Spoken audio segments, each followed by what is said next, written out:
How's it going, y'all? It's Zach here from Snapback, and I got a different kind of style of video for you guys today.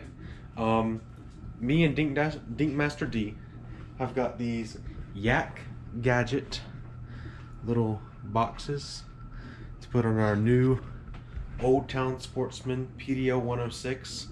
Still waiting on getting those. It's everything going on after Christmas and COVID. Still waiting on getting those, but we have the Yakgadget box. I just put together this one. This one is going to be Dinkmaster D's. It's got these little bungee cords you undo, and you can put boxes down inside of it. Got a little zipper pouch up there. Put something inside, and it has 6 rod holders. So the instructions that come with this, not very inclusive, I guess you could say. Here, yeah, not very many details going on there, but I made the mistakes. I got another one down here in this box. It's gonna be mine, and I'm gonna show you how to put it together. Okay, so first off, here's what comes in the box. You get the 6 rod covers. On top of that, you have these 2 slanted pieces of, feels like a polymer. I think it's like a glass reinforced polymer. I may be wrong about that. This here is the back panel that goes on the back. Has the holes for the rod holders. This is one divider. This is the second divider. This appears to be a divider, but it is not. It is the front plate because it has these holes in the side. And this here is the bottom. Although you get a little baggie of hardware, there are some tools that are required. I found that you could use some needle nose pliers along with a Phillips head screwdriver, and you could use another pair of pliers that are not needle nose, but I found that using a 11/32 socket wrench worked best when it comes to putting the rod holders on. You also get the instructions, as I've shown you before, but I am your instructions. That's what you're here for. So let's crack into this. Okay, so I've set the rod holders aside along with the pliers and the socket wrench, because those are going to come later after you've constructed the box.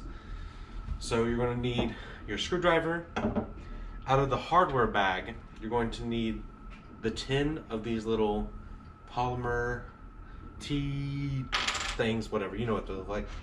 And then the 10 screws. The bolts are for the rod holders, the screws are for the box. So you're going to start with the bottom. The bottom has 4 holes in it, and you're going to want to have these little pegs facing outwards, okay? So you're going to take this little slanted side, and what you're going to want to do is slide the bottom into the bottom pieces like so. After you've done that, just take 2 of these, and you're going to want this larger opening here facing the outside. So you're going to slide those into the slot there, and I'll show you a little better. These little slots right here, these holes, that's where these go. Just slide them in, just like that. So after you've done that, you're going to take the front panel, and it also has a hole corresponding here at the front, and it just slides in. As I'm dropping things everywhere. And you put another one of the T-pieces in. Big hole on the outside, there's a hole that corresponds with it.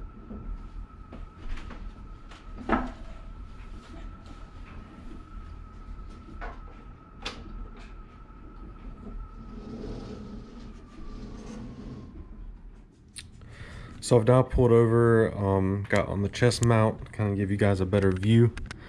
So as you can see, these larger holes are on the outside, and that's where your screws are going to go. So take my screw, put it on the screwdriver, put it in the hole, and start to tap.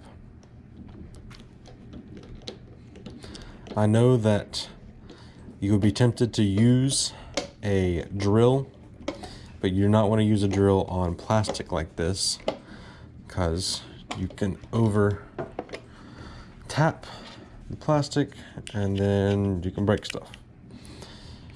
And this box is way too expensive to be breaking stuff. Just make sure you're being careful when you're putting these screws in. I didn't have this issue with the first one, but the back panel fell off. Just kind of pick it up, put those T-pins back in, and get it screwed back on.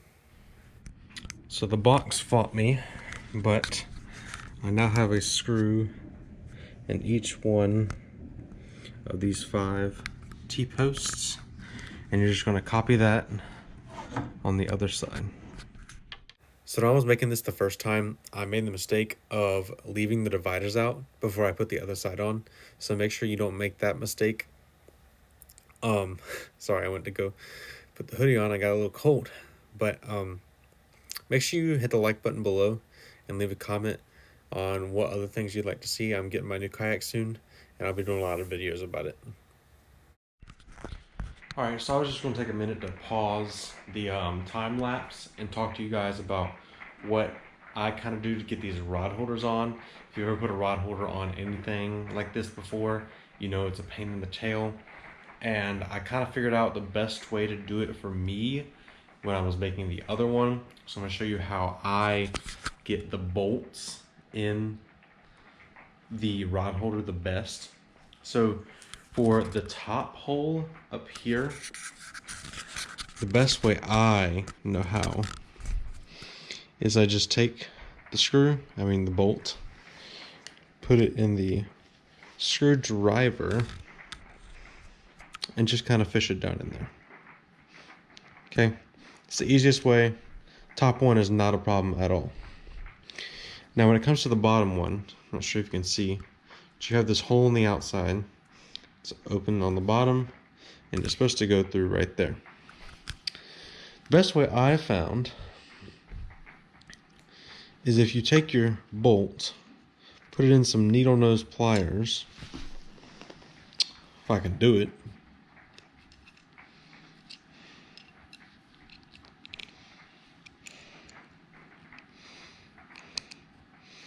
and I push the head up all the way. Not sure if you can see that. To where I have this bolt in these needle nose pliers. So now what I do is I fish it through the bottom here and get this bolt to go into that hole right there. Okay? And now while I have it in the hole, I normally keep my pliers in one hand and I pick up my screwdriver in the other hand and get the screwdriver in there to where I can get the head into the end of the bolt. I was just going to take a moment to say, make sure you check me out on Instagram at Snapback Fishing. I do a lot of stuff over there. And also, as long as you take the bolt and put it all the way up on those pliers and shove it in the hole, you don't have to put the screwdriver in there and do it with 2 hands. So here's where this comes in. If I can find it. Anyway, basically, on the inside of that box, you fish. Once you get everything bolted in, I normally bolt in the bottom one tight first. I get the top one, I screw it. As soon as I get the top one in, I screw it down until it's just coming on the inside of the box. And then I get the bottom one in there so that the rod holder is attached to the box already. While it's attached, I go ahead and get the bottom one in there and I screw the bottom bolt all the way down and then go back and revisit the top. Once they're both in there, oh, here it is. There are 12 of these little nuts, and they go on the end of the bolt on the inside of the box.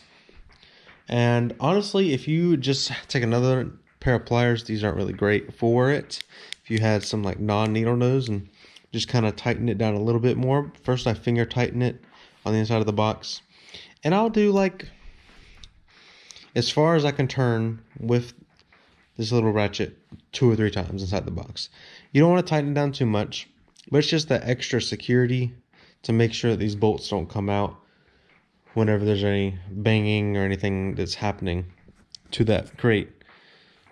Just makes everything stay together. Back to the time lapse. So I was just going to give you guys a little more information about the crate in this video. This is the Yakgadget Lowpro Crate XD. You can find it on yakgadget.com. Right now it is running $149.99. It's rather easy to assemble. I like it. I haven't used it yet. I'm looking to make a follow-up video on my review, but right now I don't even have a kayak. It has 6 rod holders, which is super nice. It has the little dry pocket in the top. I love that. I'm probably going to end up using that for soft plastics or some little extra stuff you need. It holds 36 or 3700 size Plano boxes in those little dividers that you'll see. And it just kind of seems like an all-around great crate for your yak. Let's get cracking. It's kind of funny, if you notice me turning around here, messing around and, you know, not really building this thing, talking to Dink Master D. He was actually on a Shop Carl's, shopping for some Ned heads, and I was getting on them because I'm not sure if you know, but I'm now a part of Team Angler, and at Team Angler we sell Ned heads. I mention it later.